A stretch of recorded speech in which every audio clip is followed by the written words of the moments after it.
Hi dears, welcome back. ഇന്ന് നമ്മൾ ഉണ്ടാക്കാൻ പോകുന്നത് മട്ടൺ ലങ്സ് ആണ് കേട്ടോ. ഇതിൽ പ്രോട്ടീന്, അതുപോലെ തന്നെ അയൺ, സിങ്ക് എല്ലാം ഉണ്ട്. അപ്പോൾ അടിപൊളിയാണ് സംഭവം.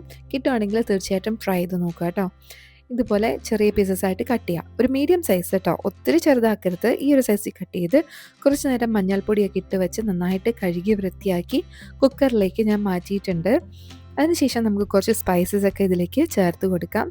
സ്പൈസസും അതുപോലെ കറി ലീവ്സൊക്കെ റെഡിയാണ്. ഓരോന്നോരോന്നായിട്ട് ചേർക്കാണ്. ആദ്യം തന്നെ മുളക് പൊടി ഞാൻ ചേർത്ത് കൊടുക്കുന്നുണ്ട്. പിന്നെ മഞ്ഞൾപ്പൊടി, മല്ലിപ്പൊടി, ജിഞ്ചർ ഗാർലിക് പേസ്റ്റ് ചേർത്ത് കൊടുക്കുന്നുണ്ട്.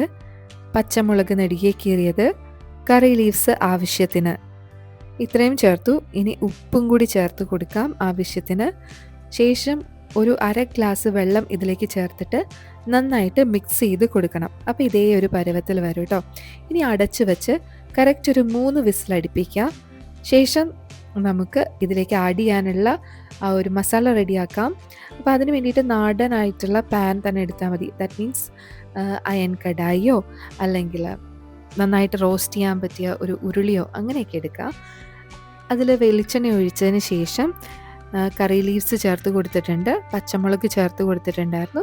പിന്നെ ഇതിലേക്കും ഒരല്പം ജിഞ്ചർ ഗാർലിക് പേസ്റ്റ് ചേർത്ത് കൊടുക്കുന്നുണ്ട്. ആ സവാളയൊക്കെ വഴറ്റുന്ന സമയത്ത് അതിന് വേണ്ടിയിട്ടുള്ള ജിഞ്ചർ ഗാർലിക് പേസ്റ്റാണ് കേട്ടോ ഇത്. എന്നാലേ ടേസ്റ്റ് ഉണ്ടാവുള്ളൂ. ഇവിടെ സവാള ഞാൻ ചെറുതായിട്ട് കട്ട് ചെയ്ത് വെച്ചിട്ടുണ്ട്. ചോപ്പർ ഉപയോഗിച്ചിട്ടാണ് കട്ട് ചെയ്ത് വെച്ചേക്കുന്നത്. അതുകൂടി ആഡ് ചെയ്ത് കൊടുക്കാം. അതിനുശേഷം ഇത് നന്നായിട്ടൊന്ന് റോസ്റ്റ് ചെയ്തെടുക്കണം. റോസ്റ്റ് ചെയ്തതിന് ശേഷം നമുക്ക് കുറച്ച് മസാലപ്പൊടികൾ കൂടി ചേർക്കാം.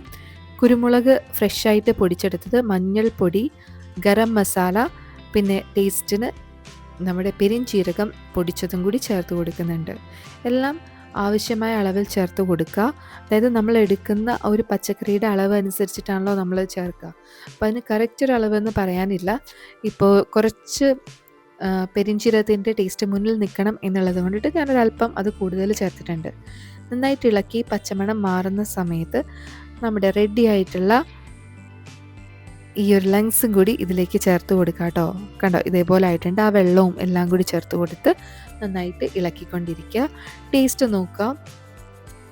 ഏതെങ്കിലും ഫ്ലേവേഴ്സ് കുറവുണ്ടെങ്കിൽ ആഡ് ചെയ്ത് കൊടുക്കുക. പിന്നെ പൊടികളൊക്കെ ചേർക്കുന്നുണ്ടെങ്കിൽ, മുളക് പൊടിയൊക്കെയാണ് ചേർക്കുന്നത് എങ്കിൽ ചൂടാക്കി മാത്രം ചേർക്കുക. മുളക് പൊടിക്ക് പകരം മുളക് വട്ടത്തിൽ കട്ട് ചെയ്തിട്ട് കൊടുത്താലും മതിയാവും. ഞാൻ കുറച്ച് കുരുമുളക് പൊടി ഇതിലേക്ക് ചേർത്ത് കൊടുത്തിട്ടുണ്ട് ലാസ്റ്റ്. എന്നിട്ട് വഴറ്റി ഈ ഒരു കൺസിസ്റ്റൻസി എത്തണം കേട്ടോ. നല്ല ബ്ലാക്ക് കളറിൽ വരട്ടിയ ലങ്സ് റെഡിയാണ്.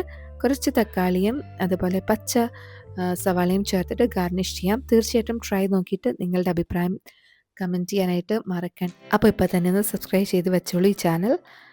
ഫ്യൂച്ചറിൽ നമുക്ക് കാണാൻ പറ്റും. നോട്ടിഫിക്കേഷൻസ് ഒക്കെ വരണമെന്നുണ്ടെങ്കിൽ ബെൽ ബട്ടണും കൂടി ഒന്ന് അമർത്തുക.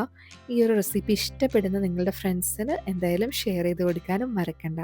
അടുത്തൊരു വീഡിയോയിൽ കാണുന്നവരേക്കും ബൈ ഡിയേഴ്സ്.